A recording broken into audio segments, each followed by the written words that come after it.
dulu ini yang sudah direkon itu nanti akan pindah ya dari pegawai pemerintah daerah ke pegawai Kementan. Nah nanti kalau sudah ada surat tersebut kami mohon dikawal Pak Kadis ya, rekan-rekan penyuluh semuanya tolong dikawal, jangan sampai ada yang ketinggalan ya, soalnya nanti kalau ada yang ketinggalan itu yang bikin lama, balik lagi ini lagi ya, balik lagi. Nah, jangan sampai ada yang ketinggalan. Nah sekarang siapa yang pindah ya, siapa yang akan pindah? Yang akan pindah jelas karena itu Inpres penyuluh, yaitu penyuluh pertanian. Tapi yang seperti apa? Penyuluh pertanian ASN, baik itu PNS maupun P3K yang TPP-nya itu lebih rendah daripada tunjangan kinerja. Kenapa demikian? Karena kami diwanti-wanti oleh Kementerian Sekretariat Negara bahwa adanya kebijakan yang baru itu tidak boleh mengurangi kesejahteraan dalam hal ini penyuluh ya, sehingga kalau TPP-nya lebih tinggi daripada tukinnya Kementan saat ini tidak pindah. Tapi karena Pak Kadis, penyuluh ini akan menjadi jabatan tertutup di Kementerian Pertanian ya, sehingga ketika ada rekan-rekan yang tidak pindah maka dia tidak menjadi penyuluh lagi, dia akan menjadi atau mengisi fungsional lain, dan masih banyak atau masih ada beberapa fungsional yang ada di Kementerian Pertanian seperti POPT, seperti pengamat benih, seperti pengamat pasar ya, seperti itu. Nah itu ada fungsionalnya. Nah kalau di Kabupaten Sambas saya lihat sepertinya semuanya pindah ini Pak Kadis, karena itu tadi kecuali Pak Kadis dan Pak Kabit ini nggak pindah ya, makanya saya tanya Bapak penyuluh bukan. Jadi semuanya pindah rekan-rekan penyuluh ini ya. Nah yang pindah itu tadi jadi nggak boleh mengurangi kesejahteraannya, tapi kemudian harus meningkatkan kesejahteraannya diukur dari tunjangan kinerjanya. Kalau gaji kan semuanya sama ya, tapi kemudian tunjangan kinerja ini berbeda-beda.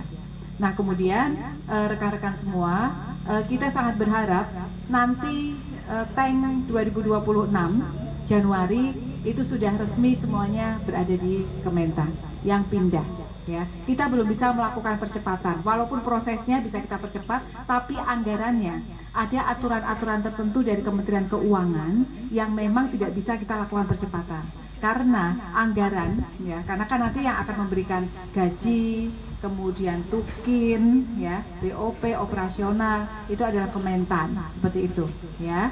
Nah sehingga ini harus dipersiapkan. Kementerian Keuangan mensyaratkan persiapan keuangan itu harus statement 1 Bapak Ibu ya. Nah ini sudah terlambat untuk tahun 2025. Yang bisa kita lakukan, bisa kita alokasikan adalah untuk tahun 2026 nanti. Kemudian untuk kelembagaannya, jadi kita saat ini berhubungan dengan dua ya, dengan dua kementerian, satu Menpan RB, satu BKN. Menpan RB yang akan memberikan istilahnya formasi baru, akan memberikan formasi penyuluh. Jadi saat ini kita minta formasi 34.000 penyuluh yang akan pindah. Total penyuluh yang ada 37.000, tapi karena ada yang pensiun, ada yang tidak pindah, ada yang lain-lain, sehingga yang akan pindah ini 34.000 sekian. Nah, kita mintakan formasi dari Menpan RB ya, untuk kemudian ini diampu oleh Kementerian Pertanian. Sekaligus ya, saat ini sedang proses Bapak Ibu semuanya, rekan-rekan penyuluh ya, ada dua hal yang kita dorong. Pertama tadi penyuluh sebagai jabatan tertutup, yang kedua penyuluh P3K ini boleh pendidikannya SLTA gitu. Masih ada di sini SLTA. P3K masih ada SLTA. D3 ya, karena kalau di Permenpan RB-nya itu kan minimal P3K itu adalah D3. Tapi ternyata masih banyak rekan-rekan dari Bapak Ibu semuanya di sini yang statusnya masih SLTA ya, sehingga ini harus diperbaiki. Dan kemudian Pak Menteri sudah mengusulkan untuk yang tadinya D3 ini bisa diturunkan. Nah ini luar biasa ya kebijakannya Pak Menteri, kita berikan tepuk tangan dulu lah oleh Pak Menteri ya. kalau di mana-mana aturan itu justru meningkatkan, ini malah Pak Menteri karena memang masih ada penyuluh yang SLTA, maka kemudian diturunkan.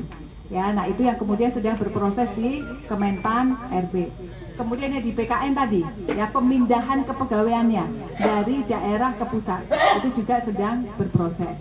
Ya, nah kemudian terkait dengan kelembagaannya, kelembagaan juga nanti akan kita tanyakan, akan kita sudah kita usulkan ke Kemenpan RB. Kemenpan RB dan kementerian atau lembaga yang terlibat di dalam proses Inpres ini menyampaikan bahwa yang paling penting itu yang mana? Itu yang kemudian didorong terlebih dahulu. Nah, yang paling penting saat ini adalah memindahkan penyuluhnya, sehingga yang lain-lain ini sifatnya lebih kepada dukungan. Ya, artinya Menpan RB juga tidak mau, misalnya harus sudah terbentuk UPT misalnya, karena pembentukan UPT, ada kepala UPT dan lain-lain itu ada biayanya.